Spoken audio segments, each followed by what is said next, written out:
going to start us off now with a centering practice. So this was developed by me in the Human Nature Partnership, which is a company that I have, and it's based on some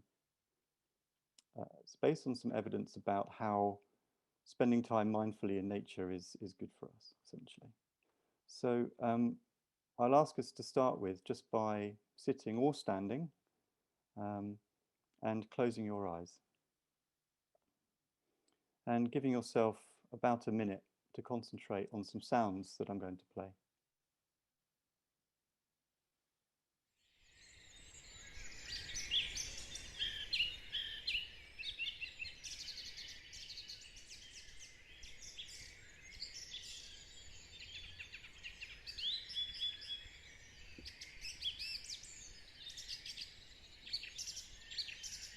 So you can open your eyes now, but make your gaze a soft one.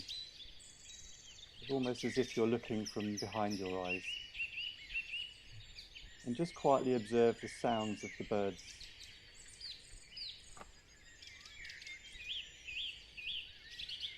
Position them above you and below you and all around you, and take a listen.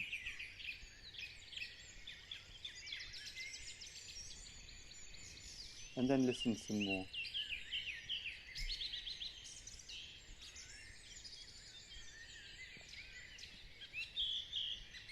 So we're going to center now around 4 quadrants. Whilst we listen to those birds, the first is to extend upwards, lengthening our bodies. So ensuring that we're comfortable, lift up your head so that it's balanced. Ensure that your feet and your seat are firmly planted. And feel the sense of you as the conduit between the sky above you and the ground beneath. Keep breathing. And now extend your width. So as you breathe in and out with your rib cage, think about extending outwards into the space around you as you breathe. Think about your balance, your hips, your shoulders, the weight of your head on your neck.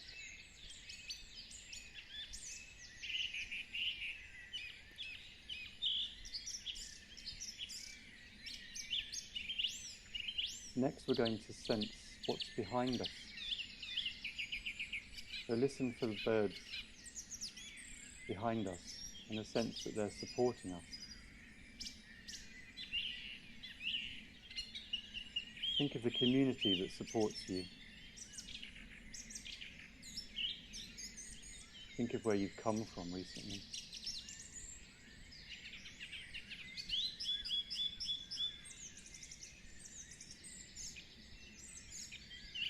And now, turn your attention to what's in front of you, the path ahead.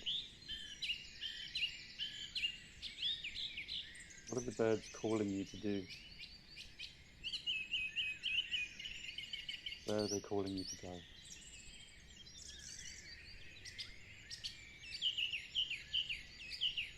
Feel the appreciation for the nature and the role it might play in your life as you move forward from today.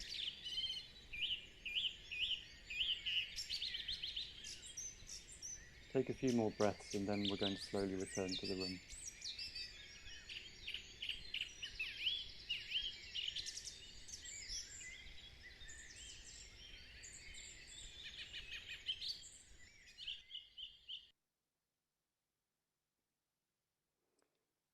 Thank you.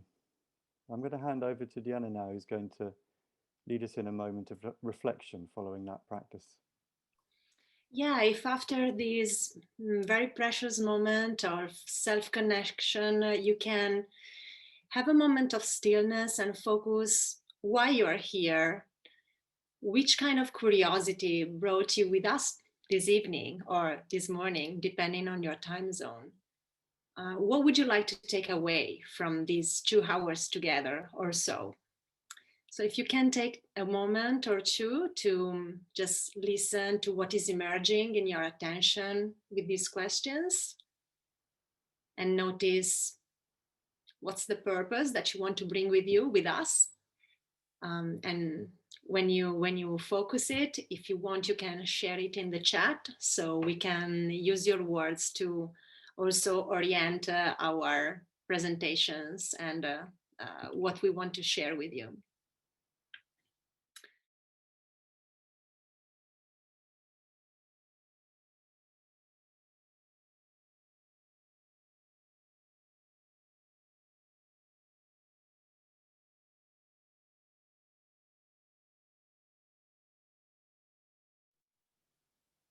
Okay, so when you want, James.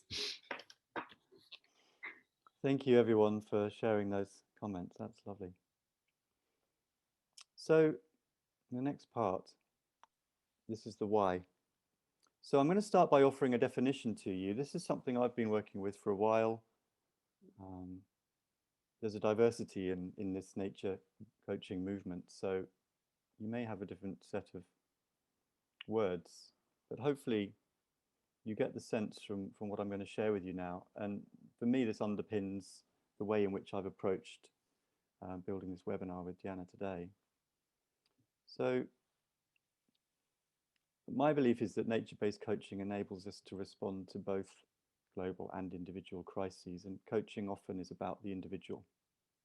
I think this gives us a global perspective that we can nest the individual within.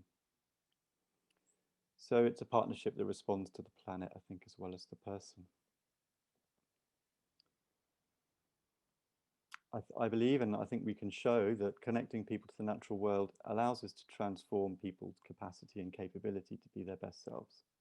And that's what coaching wants to do. So why not harness that as extra powers?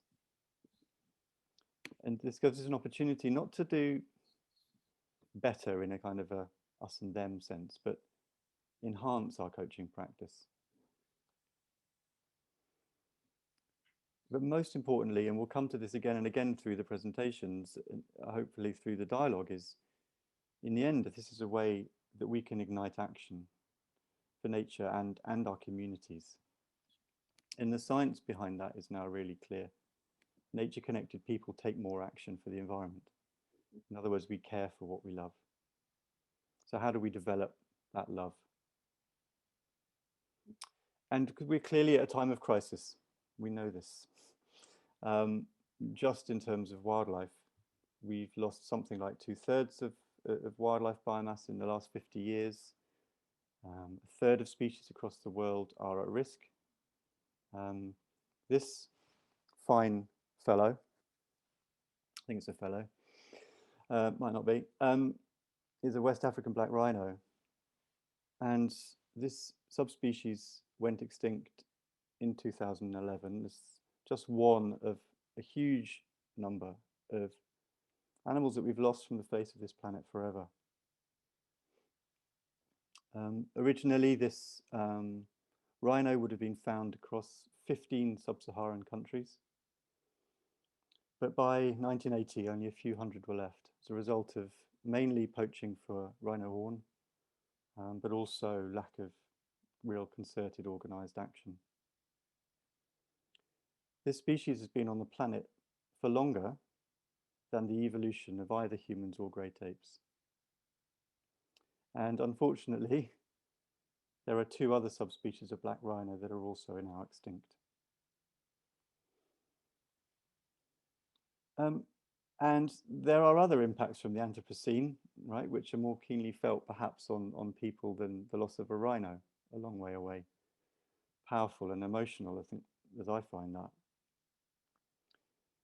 There are 20 morbidities resulting from a lack of physical activity, and a rough cost in England of that inactivity is about £8 billion a year. In other words, there are 20 morbidities that can be prevented through physical activity. In the pandemic in America, there are, within 1 year, an 11-fold increase in anxiety and depression. And we know that in most of the countries I'm sure that we're dialing in from today, there are there is a mental ill health epidemic. And some fundamental things like access to nature is extremely unequal. And there are major issues of environmental justice. A third of Americans lack access to a local park, for example. And sadly, in Britain, if you're a minority ethnic person from a minority ethnic community, you're 4 times less likely to have an outdoor space at home in which there could be nature. However, we don't lead by fear and negativity. That context and that imperative is there. Those facts are there, and it's important that we know them. But it's also a time of active hope. So just the flip side to the rhino is, there are lots of examples now growing, especially in the global north, of reintroductions of wildlife, of rewilding programs, of creating natural infrastructure to help us repair and put right some of the harm that we've done, and help us be more sustainable in the way that we work in the future. I guess you all know what this is, but it's a European beaver. The European beaver was almost extinct. So they got down to 1,200 individuals in Europe and Eurasia in just 8 locations, but have now been reintroduced to 24 nations where they were formerly extinct. And that's not important just because they're funny looking and cute, but because they're keystone species, they're water managers. They make better water environments for all wildlife, but also for people, because they control through their dams and their engineering stormwater flow. Water quality improves. So there are real reasons to be hopeful. And if you just look at some statistics that relate to nature connectedness, I think we ought to feel filled with active hope.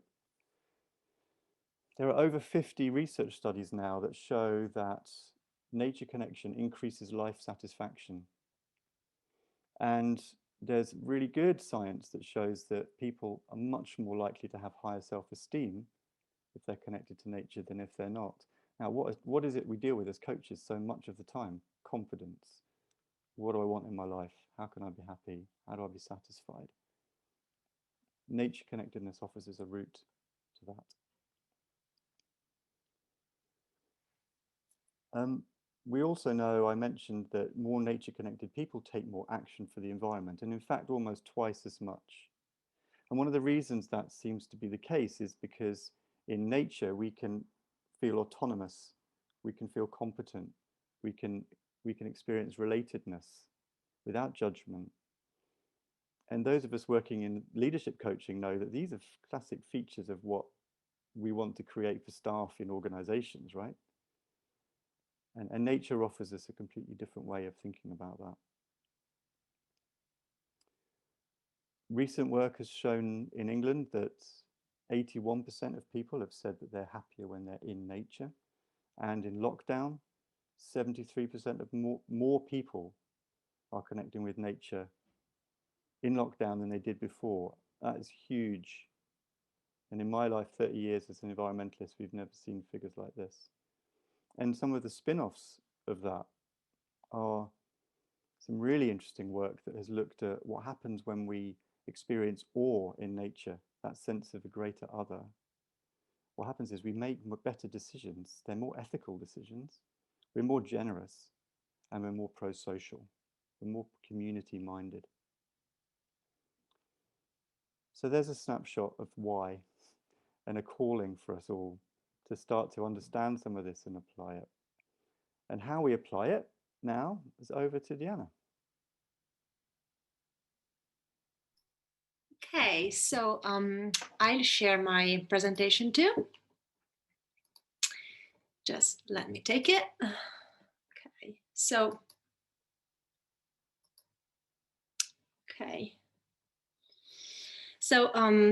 you should be seeing my full screen slide, I think, in a moment.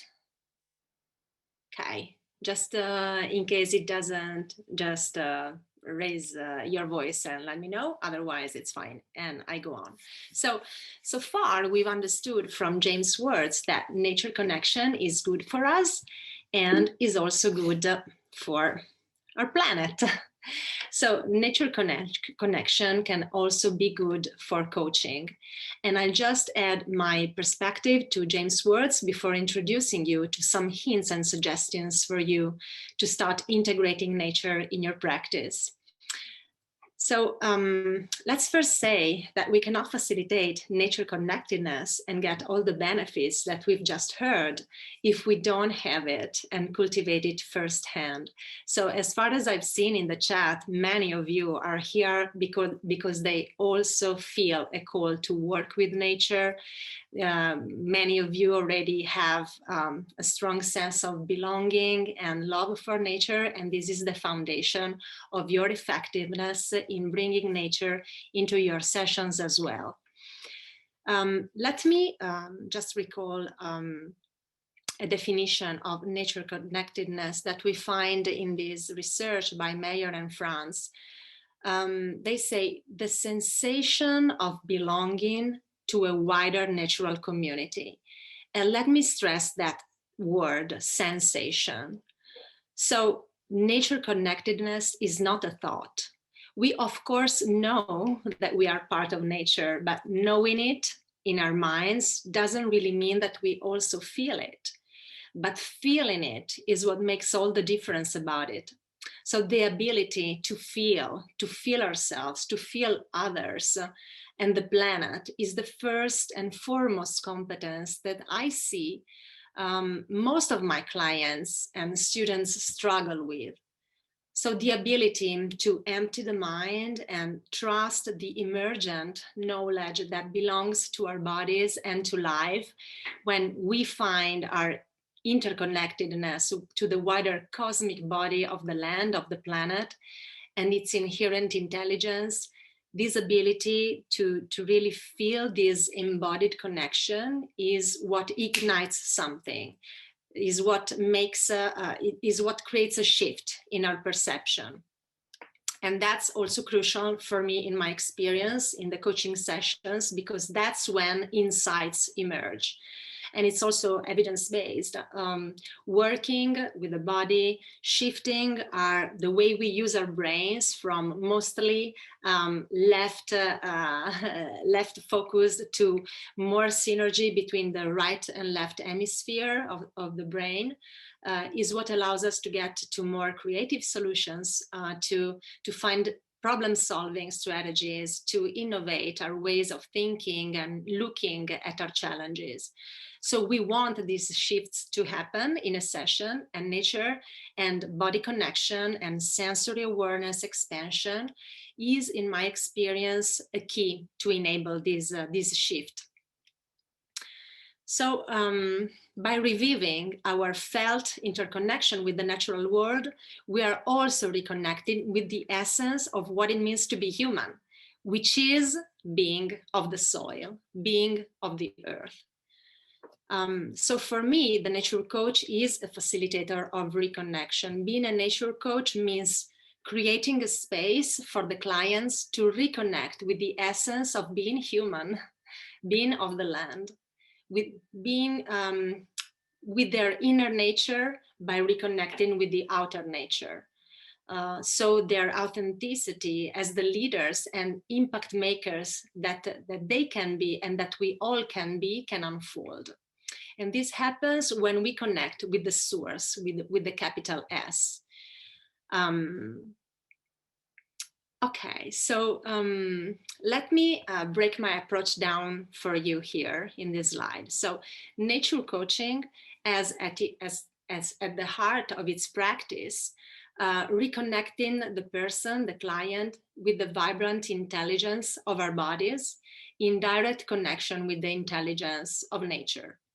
So when we work as coaches, rooting the awareness down in the realm of feelings, sensations, and somatic awareness, we are opening our clients to the emergence of wider states of consciousness and self-perception, which leads to a better interconnection. This is all evidence-based. As I was saying in the chat, we're going to share with you a very nutrient PDF with lots of researches that we have found for you in the, of course, in the web, and that you will be able to access. And so all these statements are backed by scientific research.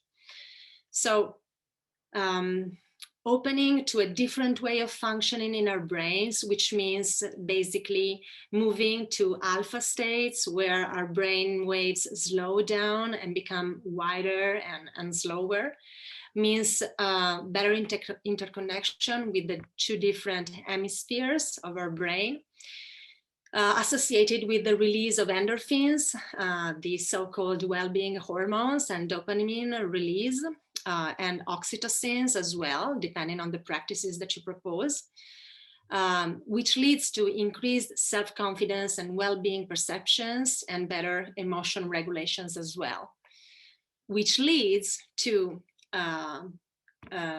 wider possibilities for systemic thinking, long-term thinking. This is very nice research about decision-making with managers made by a professor at Bocconi University in Italy. And so this is very meaningful when you're working with leaders. So I usually frame a lot when I invite my clients to experiment with me the session with nature, or to work with embodied practices during the session. I always explain why it's reasonable to do that in a coaching session. And I always try to mention the evidence-based researches that can allow my client to better understand the framework and the reason why it has a meaning to do some kind of experiences.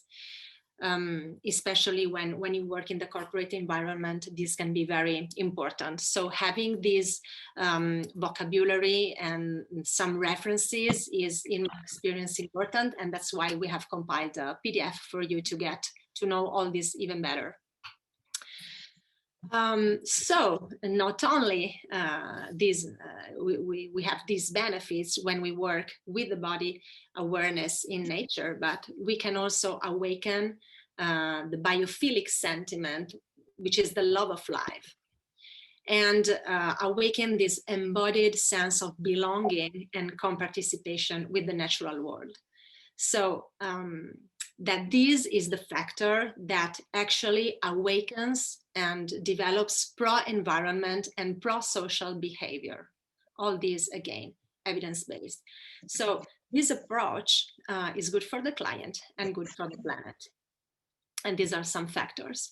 So interweaving nature in a coaching session through embodied approach leads also to healing that foundational in the Western world approach to conceiving ourselves and nature, which is based in mechanicism and dualism, which has gone out of René Descartes' theories in the 17th century.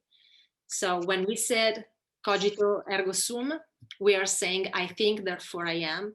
So we have placed in the human brain all the existence, all the life, spoiling the natural realm of life, so that with positivism and industrialization and so on, we could spoil it. So in my opinion, in my perception, this is, and I'm a philosopher, this is really the root cause of our disconnected societies and lives today.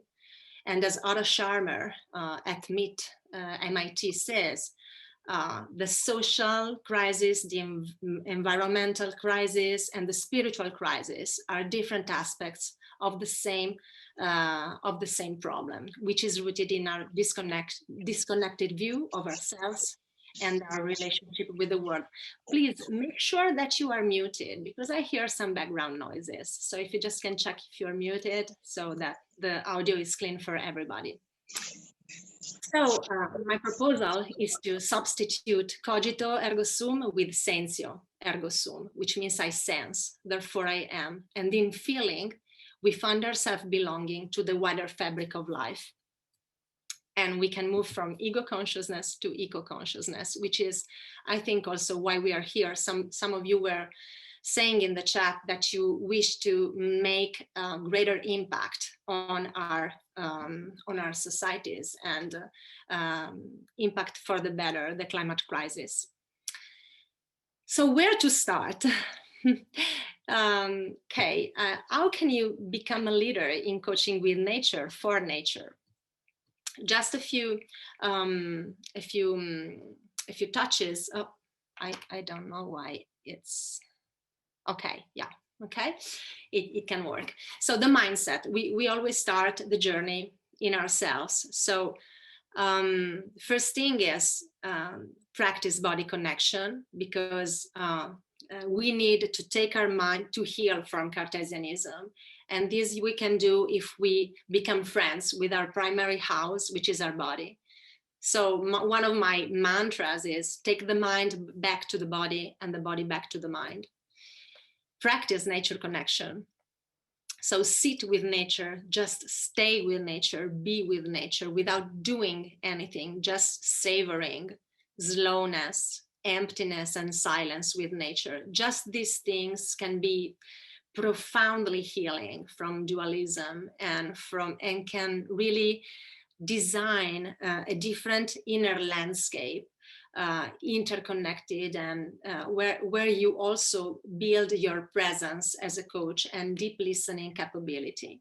Sometimes I say that all that I bring in terms of presence and listening with my clients in the session, I learned it by listening to my trees, to my tree, to my apple tree in my garden, where I'm practicing deep listening since almost 15 years so far. So just a brief quote from John Young, and let me check also my timing because I don't want to be late. Okay, I still have some minutes. So it's not just about being in nature for a certain time, it's the quality of your presence and the attention that you pay to nature that makes it impactful. And last piece of the mindset of a nature coach, we work with nature, not in nature. For me, nature is a subject, not object. For me, nature is not a place to go, is the coach's partner. So some hints to start integrating nature in your next sessions. And a little disclaimer, all these hints that I'm going to share with you are just suggestions that you have to adapt to your client's needs and goals, and to yourself, of course, and your preferences. So find the appropriate way to weave in these ideas where and if applicable to your coaches. And now consider that these are really brief ideas, and to have you starting in your probably next coaching journey or next session to do something. So I always interweave some questions as I onboard new clients. In my check-in questionnaire, I ask, how would you feel about doing sessions outdoors with me, with nature? Do you already have some kind of somatic practice that you love doing? Have you ever experienced mindfulness or taken a forest bath? Because sometimes I like to integrate moments of stillness during a session. So I talk about what I like to propose, depending on the different circumstances of the session as well. And I assess the reaction or the perception of the client. So you may start to interweave some of these questions in your next onboarding process. I also ask questions, if relevant, for the coachee or for the specific goal of the coachees, about their interest in the impact in the climate conditions and the climate emergence, so that I can assess and understand if that's relevant for my client. And we discuss if it's okay to have some sessions with nature where he or she would like to go, or I propose a place, or sometimes when I do it in a company, it's the garden of the company, and we have to check if that's available and if it's a possibility and if it has the necessary privacy and nice acoustic environment that makes all the magic.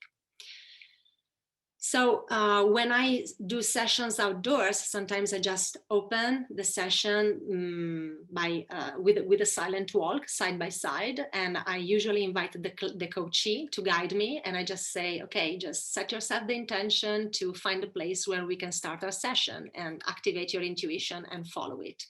And so we just take a very peaceful and silent walk, a slow walk, where he fine-tunes with his feelings, his perception, and the place where then we are going to establish the cooperation.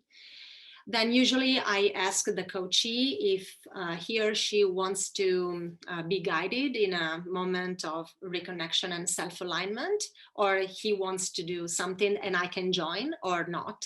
So we all agree this. It's always a partnership with the client. It's not me necessarily proposing, or it's always within the coaching framing. And then across the session, we work with the place and what it offers for the client's agenda. So I may pose questions like, is there any aspect of the natural surroundings where you feel that this issue, this difficulty that you are considering is reflected?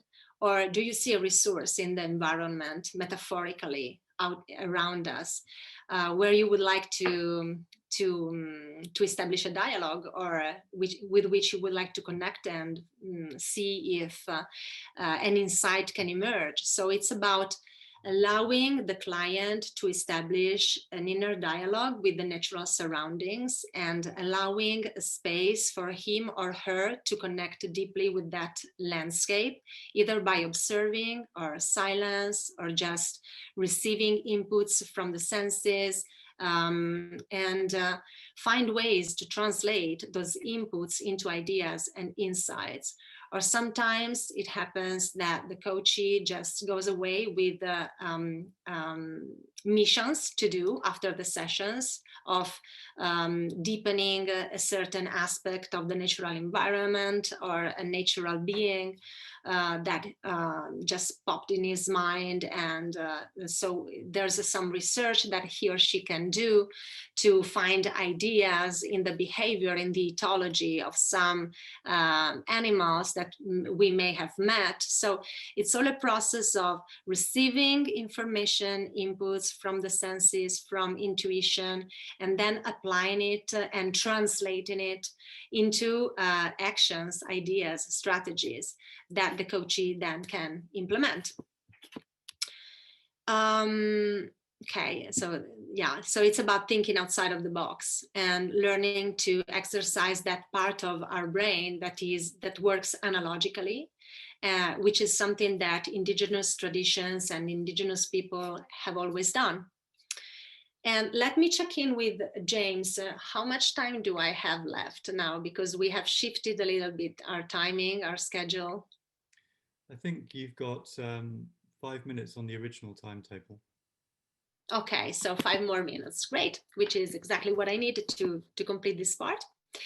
So either we can take sessions with nature outdoors, or we can find ways to adapt the nature coaching sessions for indoors sessions. And these usually I do by creating in my studio a natural feeling, so using natural elements, objects, and for the studio, and fabrics and colors, so that it's indoors, but it's again anyway somehow as a feeling of nature. Then you can do nature coaching indoors by using a language inspired by nature. by using nature-inspired metaphors and guided visualizations. So usually, for example, my students build their set of different visualizations to connect with different elements. So with trees, with the rivers, with the mountain, with the volcano, and so on. We work with the body. We are nature. So sometimes we think that nature is only out there, but actually we are nature. We are apes, okay, some kind of nude apes, but we are primates. So working with the body means working with and with something that has an intelligence in direct connection and easier connection with the natural intelligence around us. And this is a practice that I use a lot. So I invite persons to really focus on the feeling that the issues, that the things that they are discussing, the coaching agenda. So how is this thing that you're talking about, how is it feeling? Where do you feel it in your body? Where do you feel this thought in your body? Which sensations do you associate to the words you're saying? And how would you like to shift this, to create a change in this? And what can you do on a somatic level to change the feeling that this problem gives you? Using the body. So this practice is rooted in somatic awareness and embodied learning. And for me, I'm also a dance therapist, and for me, working throughout the body, through learning through embodied processes is something sometimes easier than changing my mind on something. So changing the way I feel about certain issues makes me also think differently to that issue. And for me, somehow it's easier than changing my mind. And it's also more effective. And then I use cards and prompts, which I can give you a sense of, like here. So we are designing a deck of cards, which will be the nature coaching cards. And I designed prompts to work with the nature outdoors or indoors, using these metaphors or natural language so that we can anyway interweave natural analogies in our discussion. And that's always usually very fruitful in terms of thinking outside of the box and accessing innovation or different strategies for learning and looking at our challenges. Mapping inspired by the different elements, and of course different ecosomatic practices which you will have. So after this workshop we will send you 2 audio guides with my voice, where I will guide you in a somatic connection practice and an ecosomatic connection practice. So you will have the chance to better understand and experiment firsthand what I mean with these words. You will also get a selection of this slide deck, where you will see, for example, one of these cards. So you can better understand also what I mean when I talk about working with natural symbolism and archetypes. And so you will see the card of the sun or some other prompts that can enable dialogue with natural elements and facilitate this emergence of insights. Then another thing that I use are adventure guides. These sometimes are homeworks that I give that I agree with my clients if they are working on certain themes. Each of these environments is easily associated with some core themes, like, for example, the sea is for change, the volcano is for creativity enhancement, the desert is for envisioning, for connecting with your values, with your deeper part. The forest is for silence, deeper connection, growing, stress management. The mountain is for goal setting. So depending on the challenge that the client is bringing, sometimes I give him or her these things that I call adventure guides, so that they have things to do on their own to explore a specific topic in synergy with nature, and then we can discuss about their discoveries in the next session. And so basically that's the main things that I wanted to share. James, do you want to take it over? Thank you very much. I think, Deanna, it's now the slides and the embodied awareness practice you were going to do. Oh yeah, sure, of course. Oh, so it's still me, I forgot about it. Yeah. Okay, great. Okay, so yes, it's almost 7. We would like to create a moment of ease for you. So if you are in a place where you can stand up for a moment, it would be great, so that we can engage our bodies. We've been talking about embodied awareness until now with me, so let's do it. Okay, and so I would just like to invite you to stretch a little bit with me. For me, pleasure and activating the ability to feel pleasure in our bodies, to feel comfort, to release tensions is really part of what all human beings and all animals, I would say, do to create a place of ease and comfort. So if you just want to follow me as I stretch, and you can just even not follow me and find your movements, the movements that you need now to create ease and space and breath in your body in this moment. So I'm doing the movements that I need based on what I did today and my condition, the condition of my body. But find a way to let the movements that you need emerge.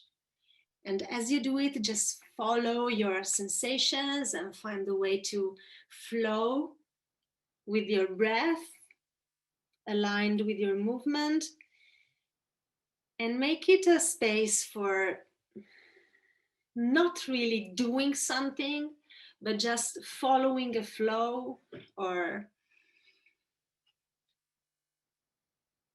so it's not really an exercise, it's an experience of your body moving, following your pleasure to move and to breathe.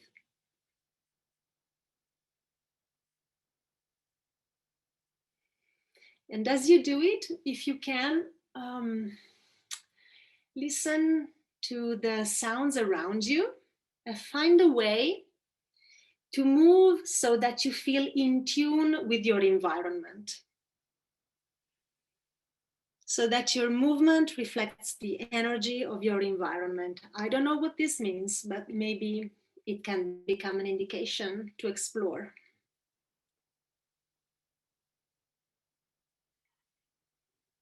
So that you move in tune with what's around you, with the sounds, with the feelings around you.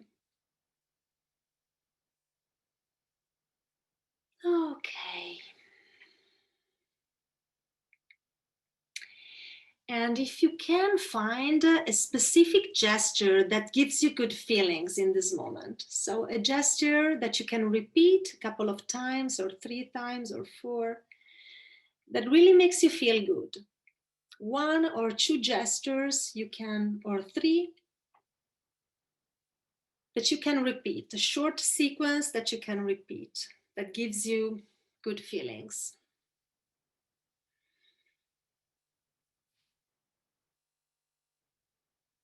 And that you can tune into your breath.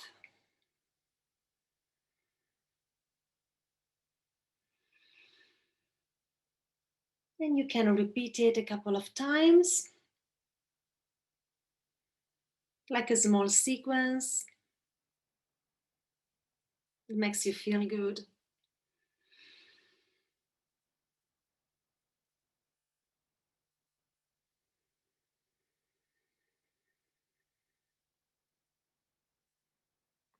Okay.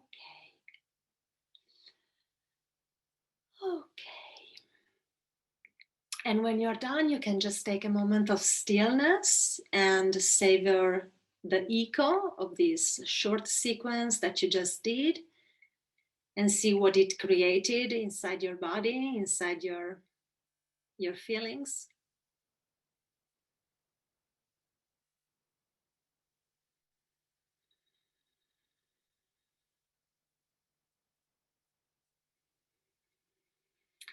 And from here, you can go back to sitting very gently, keeping this deeper connection with you in this moment, and probably with a space of soft silence inside of you.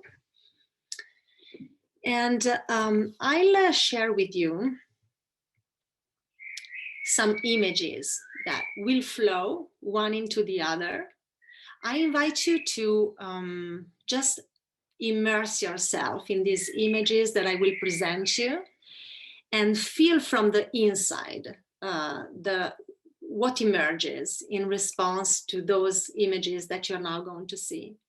So if you can, watch the slideshow from the inside and not just from your eyes, but from a deeper space, and see what you notice. So this is an experiment. Let's see how it works for you. So there will be silence, so expect silence, and just immerse yourself in savoring those images that I'm now going to share in a moment. Okay.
Okay, so this was the last one.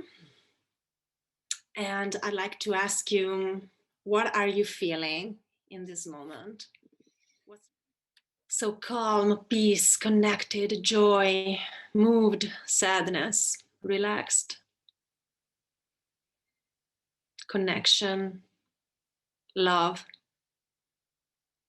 vibrant, emotional, beauty, a bit of sadness, amazed, connectedness, fascinated, part of much, a bigger, oh my God, it moves so fast. Struggle, humbly honored, sadness about city's greatness, touched, lucky, emotional. Yeah, some of the eyes are really, really touching. Harmony, whole, tuning, quiet, warm, delight, grounded, teary, human, stronger, kinship, compassion. Yeah.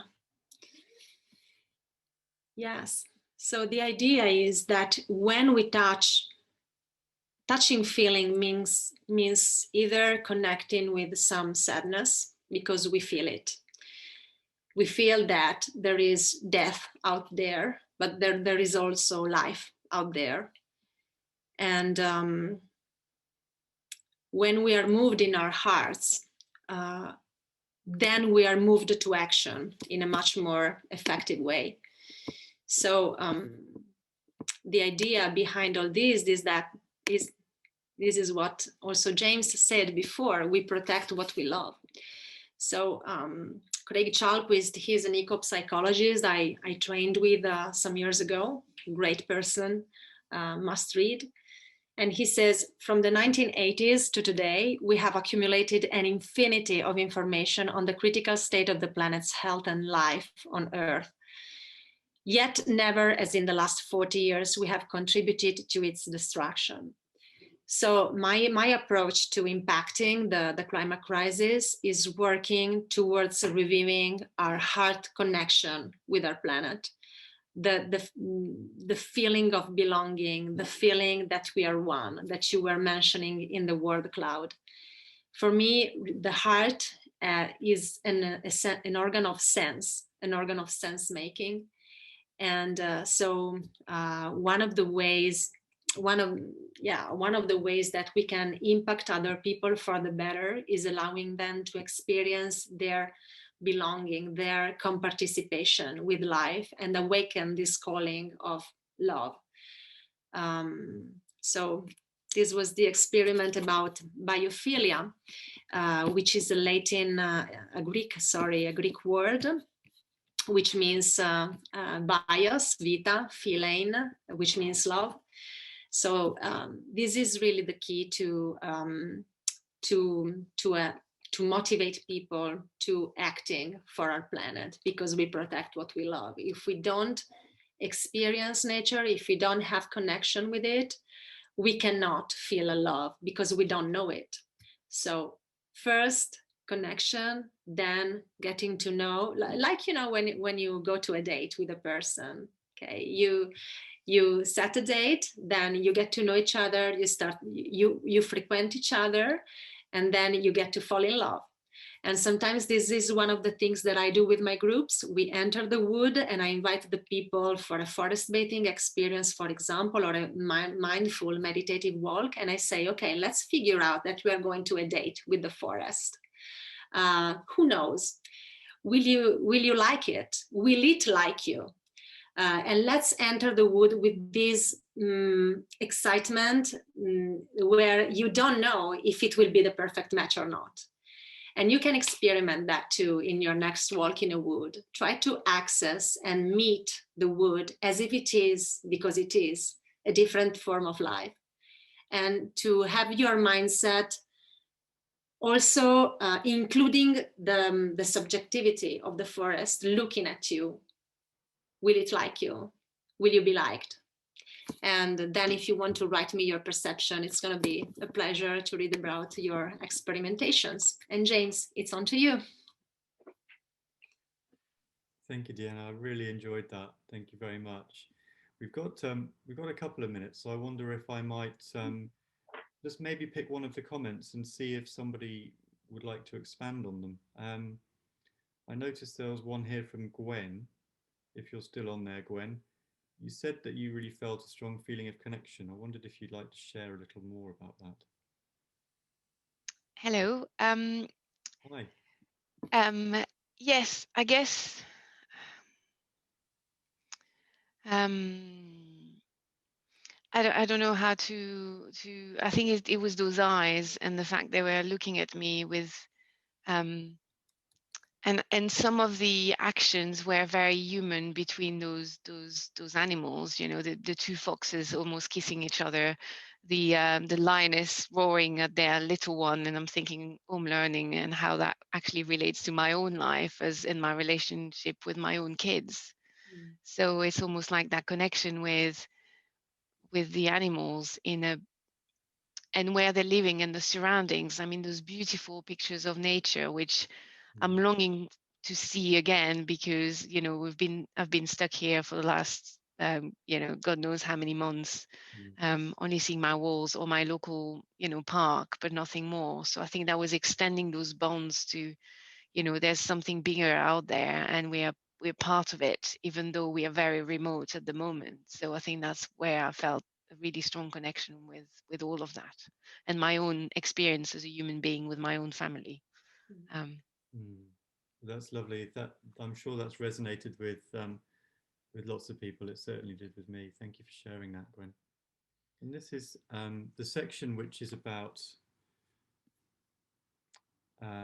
what we've talked about so far, and I'm going to expand a little bit on nature connection, but how we talk about so far, how does it relate to our coaching practice? So I would imagine, given the international nature of this audience, that many of us are members of the International Coach Federation, and that's what I'm drawing from in some of the words that are chosen. But I think whatever professional body you're a member of, there will probably be a very similar set of anchors for your practice. So I'm hoping that you will relate, no matter what your coaching background. The definition of nature connectedness originally comes from Mayer and France in 2004, and thank you, Deanna, for sharing a reframe they did 5 years later. But it kind of says the same thing. It's about experience, it's about sense, it's about a oneness, and it's about the natural world. And I think for me that's perhaps a little dry, but it is very clear, I think. There's been a lot of work, especially in the last 5 or so years, in science and positive psychology, as it started to receive some funding finally, to have a look back at some of the principles that were set out by Edward Wilson and Stephen Keller in the Biophilia Hypothesis, and start to test them, which is what they always wanted. They always said this is a hypothesis, it's a theory. We don't have the science to back it yet. But over time, more and more science has shown that their theory stands up. And what's really interesting, this model here is something that I drew as part of the Human Nature Partnership, but it demonstrates what the science is now saying, which is there are 5 behaviors, relations that we can have with nature that makes us more nature connected. And the evidence is, through experimentation, that people who do these things in nature benefit from nature connectedness in the way that the science says they do. So we've talked about some of that already. Eudaimonic well-being, in other words, how satisfied am I about my life? Your sense of self-confidence and self-worth. We can talk about awe leading to gratitude and pro-social connections, ability to make ethical decisions and so on. So there's a whole bunch of benefits from nature connectedness, and not least the fact that it drives action for the environment. But the things that matter that we need to do in nature when we're out there to create that are these things. So contact in the first place, it's not enough just to be outside for a walk in the fresh air. That has benefits for health. It prevents obesity, it saves money from our health services. But in terms of nature connectedness, which is aimed at eudaimonic well-being particularly, it's about contact in which you're deeply contacting with nature and activating your senses. So that's the first thing. The second thing is about meaning. So what meaning are you making or attaching or attributing or taking from a relationship with nature? The third is compassion. What are you caring about? What are you loving? What are you giving back? The fourth is about emotional connection. How do we feel when we're out in nature? And the fifth is the aesthetic appreciation, which was a fundamental plank of the Biophilia Hypothesis in the first place, which has been reframed by Miles Richardson and others at University of Derby as beauty. So really nice, really simple. Actually, our National Trust in this country has taken those on as a public engagement tool now, and helping people when they go outside, not just be outside in the fresh air and walk the dog, but to engage with their surroundings. And what I've done is start to map. I'm playing with this. It's, you know, it's a work in progress, so tell me what you think. But started to map down the left-hand side those 5 components of nature connectedness, and along the bottom, the things that we do as coaches that are set out by our profession. So those are from the new ICF competency framework. And in the nexus between those things lies I think, some of the real features that Deanna's talked about of what nature-connected coaching is, what nature-based coaching is. So, for example, in the foundation phase of a coaching relationship, there is a connection to emotion in terms of well-being, and contact in terms of your senses and your well-being, the ability to center. So when Deanna talks about the imperative of coaches to create their own nature connectedness so they can then help others connect, that's in that foundation phase. And there are lots of other aspects of nature-based coaching which I'm really interested in, and just a flavor here that show up. So the opportunity to experience the natural child in a safe place without judgment, to play again, and then reposition that natural child in context of the adult that you want to become. Transactional analysis classic, but opportunity to play in nature is something that we lose when we become older, usually. Creative thinking, we've talked a bit about. Senses, metaphor, incredibly powerful in nature metaphor.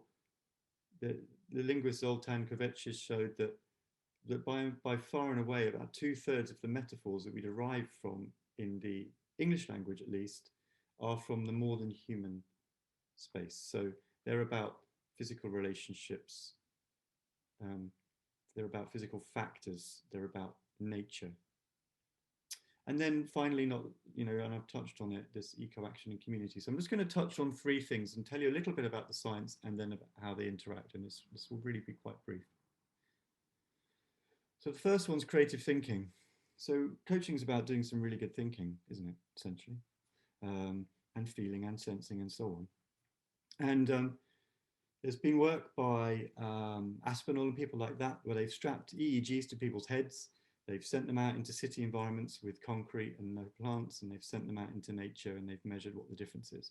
And the difference is stark, that just 25 minutes in nature can actually create measurable impacts in terms of how creatively somebody can think, how well they solve problems. And this is about activating the default mode network. And what that does is it turns down the prefrontal cortex, the noise bit, and it makes more space for us to do creative work and solve problems. So there's a relationship here between, as coaches, communicating effectively, evoking awareness in our clients, and helping our clients make meaning that is enhanced by being in nature. So why not? Senses and sensitivities, you can all name 5 senses. We probably don't use them anything like as much as we should or could. Out in nature, the opportunity to engage your senses is dramatically different. So there's a chap called Michael Cohen, who's a forefather of eco-psychology, and he talks about 54 natural web string senses and sensitivities. So things like a sense of hunger, I'm feeling it right now, a sense of the weather changing, humility, stress. These are other forms of sense that we can play in, sensitivity that we can play in. So it's a chance to link noticing and beauty, so inner and outer, with, again, that ability to listen actively and communicate effectively as coaches. I think there's a really interesting nexus. And I'll just, you know, leave it with the truism that what you observe at face value in life does not mean that's what's there. And those of us that have pets know this, right? You hear the postman 5 minutes before you do. The postman is there. You just don't observe it. So there's an opportunity really to expand that by working in nature. And finally, talked about eco-action. And this is where coaching is about action. It's about learning. It's about growth.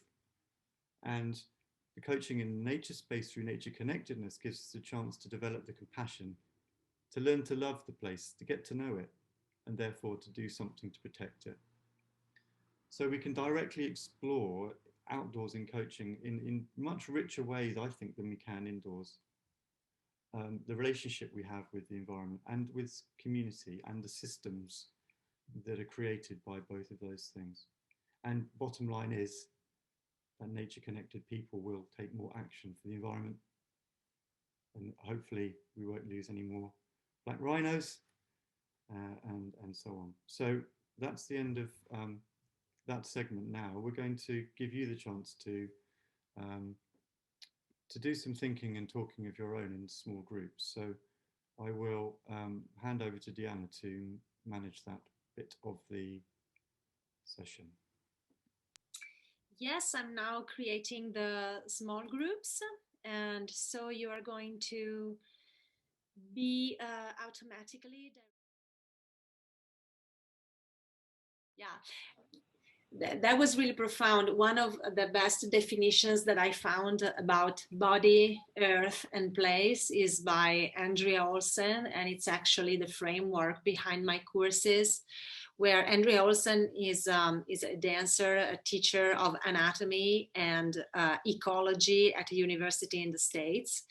And she's been writing a very beautiful book and teaching for all her life about the body and the earth. And she says that the body is an aspect of the earth. And so the place is a specific part of the earth body that we connect to through our bodies.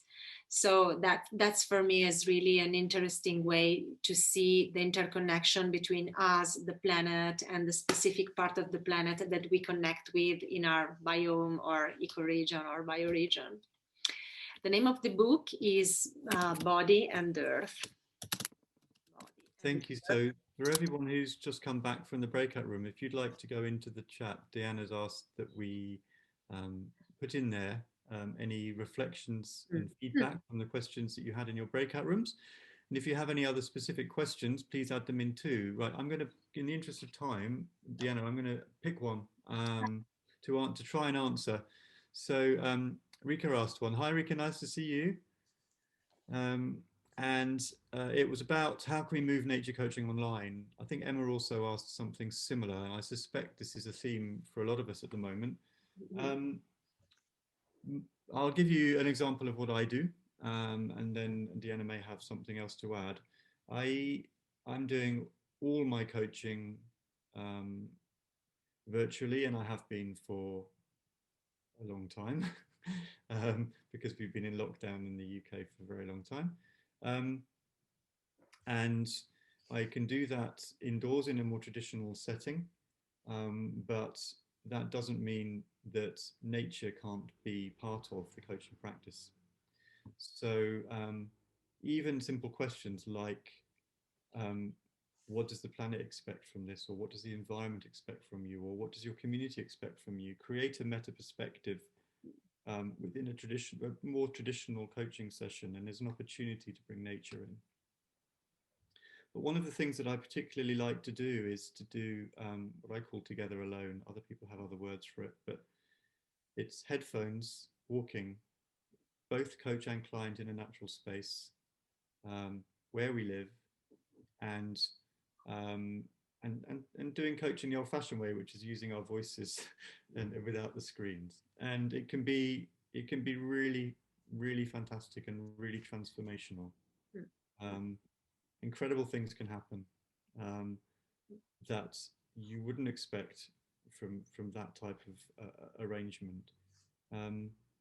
So yes, in a virtual world, nature-based coaching can continue, justice coaching can continue. Deanna, did you want to say anything more? Yeah, I love the earphones and walking in your place and the coaches in his or her place. Absolutely agree.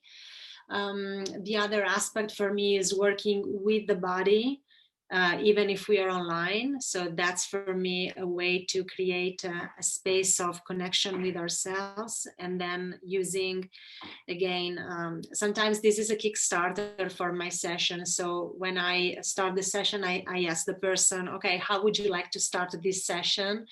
What do you need in this moment? How can I guide you? Or do you want me to propose something and we start together? And usually in that moment, my client asks for me to guide just a simple visualization, and I ask, okay, on where on the planet would you like me to take you? With which element would you like me to play for you now? And usually that's an in the moment invention that I make up out of her needs or his needs. And this allows me, and I have to say that I don't feel so much limited by the fact of being online. So we just focus together on the same natural elements, and then I just use my creativity in the moment to facilitate a moment of connection with that element, and that also works as a kickstart, as a starter for the session. So I may ask, okay, why? What did you feel during this guided experience that I facilitated? And why do you think you've asked to connect, for example, with the sea, or with the river, or with the clouds, or with the tree? And so that leads into the coaching agenda, the coaching sessions, basically. So that's another way that comes up in my mind. Fantastic. I wanted to ask somebody here, and I'm probably going to make a terrible job of pronouncing your name, Modesar. I'm wondering if you might just share a little bit more about your question and whether you had any ideas. Hi everyone. You can call me Mo, so you can avoid making mistakes with my name, which is often mispronounced. It's Madassa. Very nice to meet you all. And our breakout room was amazing, and this whole thing is just amazing. And you know, I'm so happy to be here and meet you all. I've totally forgot the question you asked, James, but if you repeat it, I'll try. I'll try and re-ground myself and try and answer it. Thank you, Mo. I'm passing it back to you, I suppose. You asked. It was amazing to see so many people connected with a similar goal. How can we all stay connected? Ah, yes. So I was wondering if you had your own ideas. Yes, well, you know, when I entered into this room, I had a feeling that you guys all knew each other. For some reason, there's just a feeling of we already are connected in some way, and you know, I don't believe in coincidences, and you know, I feel that maybe we were meant to all be here together. 94 people at 6 o'clock on what day of the week are we? Thursday evening. I missed my evening dinner to be here, and I'm sure many, I think James mentioned he's hungry as well. So I think there's a big intention for something important here. And I feel if there isn't already, that we can create a platform to connect. There are lots of ways, you know, a LinkedIn group, a Facebook group, a WhatsApp group, another WhatsApp group, or some way, you know. I'm happy to connect. I work in a university. I work with students. I work with you know, in sort of the academic side, and I also I chair TEDx, a TEDx platform, and I think I'll contact James and Diana. I think I'd like to invite you as speakers to on a TEDx, and we need to shout more about this and share with the world and bring more people in. So I'm happy to get you guys on as TEDx speakers over this summer and bring in thousands of more people. You know, we had 1 million views on our last TEDx event. Wow. So check that out, TEDx Aston University in Birmingham in the UK. So yeah, I'm happy to create a platform as well. Whatever, you know, I'm here. We're here for the earth. You know, we haven't got a long time, so let's do something quick and get moving. So I'm with you so much. Your enthusiasm is a gift. It's wonderful. Thank you. I love Birmingham too, so any excuse to go back to Birmingham. You're welcome. That's fantastic. Let's keep in touch. And I'm sure others here have got ideas about platforms and ways that we can do that. Perhaps keep it simple and grow it from there. But yeah, we definitely can have a talk, and also come up with some proposals, because I think that bringing on this conversation can really benefit us as persons and also help us make the impact that we want to make with our work with clients or in any community where we want to really create a movement around this. We all need to be more nature connected. Nature needs us, and that's part of my mission, and that's part of what I really want to do. And I feel really moved about this connection with you all. I feel really moved and happy. Mm-hmm. Me too. Thank you very much. I'd really like to just give the last couple of minutes to somebody who'd like to voice something that they haven't. Laura, you put your hand up first on my screen anyway. Yeah, I've been on a lot of webinars and a lot of mini courses in the last months, and this is the best one. And in every way, you've done, first of all, you guys have done a really great job in conveying this to us. And it's truly exciting. And I agree with Mo and the other people in my breakout room. You know, I can't actually believe that I haven't been doing this. My two loves, coaching and nature, it's where I go for my healing and my connection.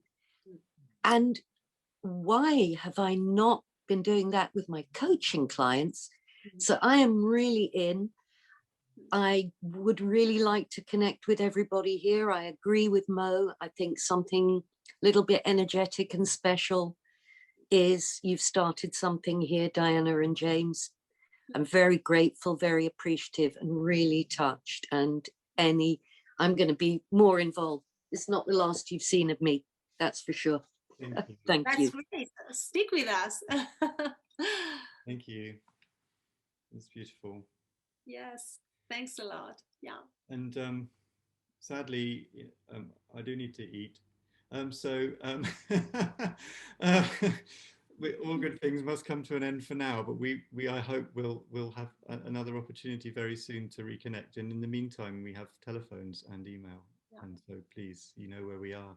In fact, this is the next slide, yes. Dear. If you put that on the screen, then you know how to get hold of us.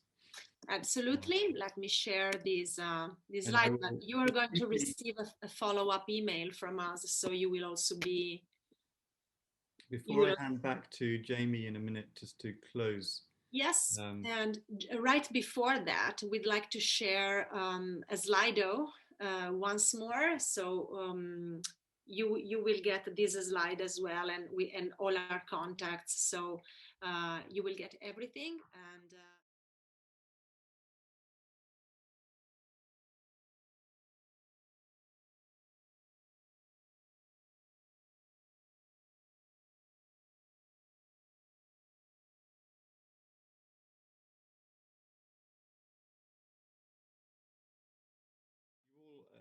registered via Eventbrite, and so we should have your email addresses. If by any chance you ticked the bit in Eventbrite that said "Don't contact me, I don't want to hear from you ever again," and you've changed your mind, then you can send us the email in the chat now.